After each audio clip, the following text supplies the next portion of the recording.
Hello and welcome to this video. I'm going to be discussing the building editor and showing a little bit on how to get your item into the workshop published so you can share it with your friends or with yourself if you just want to use it in-game. So first I'm booting up the building editor from the main menu. Here I'm going to select what type of item I want to build. In my case I'm going to build a good house. In the bottom here we have the content drawer. We can select on all kind of materials that we want. In this case I'm first going to start with some pillars for my house. You have 3 axes, X, Y and Z, and you can move them along any axis you want. You can even select 2 axes at the same time and move it over 2 axes. Or probably, yes, if you take the origin you can also move them over all 3 axes. To scale, you will have to use shortcuts mostly. You can find them back in the bottom right. But R is for scaling, W is for moving, and E is for rotating. Now, let's say that you want to import this mesh again. Now it has not too many transforms. We can also see all the transforms in the left side. Here we can change it as well. We can also type in values that we want. And we can also snap here. That is what we want.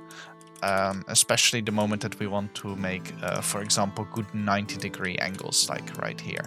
So what I'm going to do is I'm going to stretch this along and make this a little bit taller, like so. Okay. Now I kind of like this, and I'm going to group them together. And the reason I'm doing this is so that I can select them as a group. And if I keep Alt pressed, I can drag them out. So this is what I was doing before also when I just make new ones. By keeping Alt pressed, you basically duplicate your selection.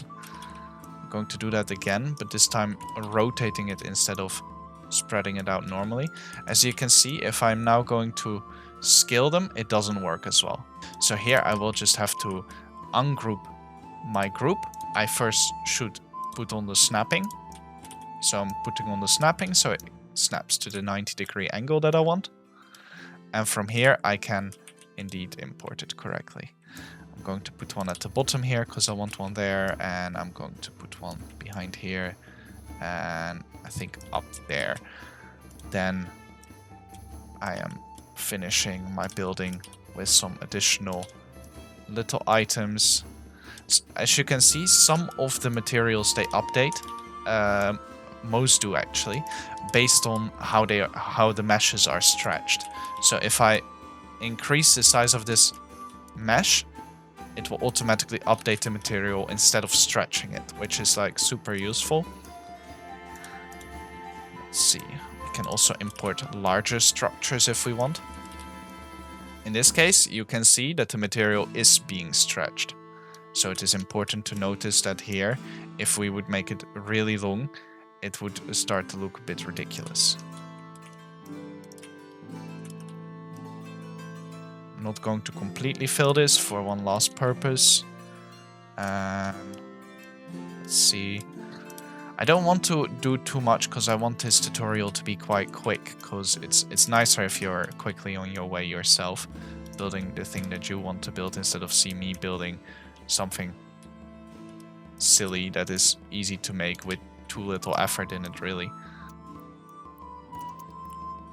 So normally you could add some roof tiles and cool things, and maybe you would also want to add a night box. So a night box is like this this giant structure which tells the game where to light your house at night. And we can simulate that right now by clicking on the night mode, and it will look like this. So that's especially nice if you have confined compartments, because then it looks as if something is going on inside, right? That's a good thing. You can also add some fire if we want. Set that in front of the house, add a decoration, maybe inside. These you can also make yourself. So if you already publish things like decorations, for example, in the workshop, you will also be able to use your own decorations and import them here. So for example, I made this table. It's important I just select this group at the moment.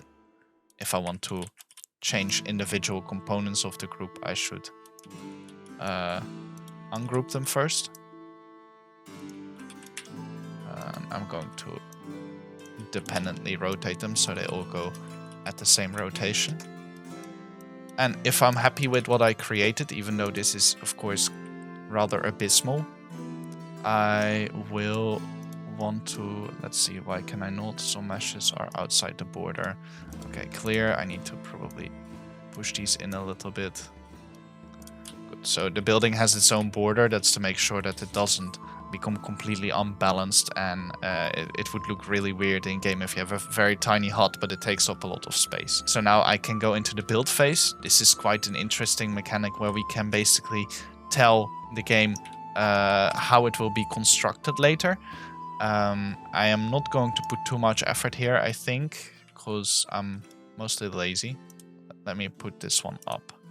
I know that this one should be like somewhere there, and that 6 should probably be 3, and then the 5 goes back up. Then we know that this one is going to be put down, then that one, then this one, then that one. So the builders know what part to put before the other. Okay, so I'm going to click finish. I can now decide on the screenshot how I want it to be. Good house open concept, I'm going to call it. This is an open concept housing solution made for demo purposes. And now we have two options, either save it as a local save or upload it to Workshop. Uploading it to Workshop also saves it as a local save, but also immediately publishes it for you to the Workshop. So we're going to click that one. And the moment this is going to be completed, it's going to boot us back to the overview of all the meshes that we have uploaded or we are subscribed to. And then we can also see it in the Workshop. Now it is open here. We can go back and edit it, go to the Workshop, or we can remove it if we want. And that is how we make a little house for Land of the Vikings in the Land of the Vikings building editor. Thank you for watching.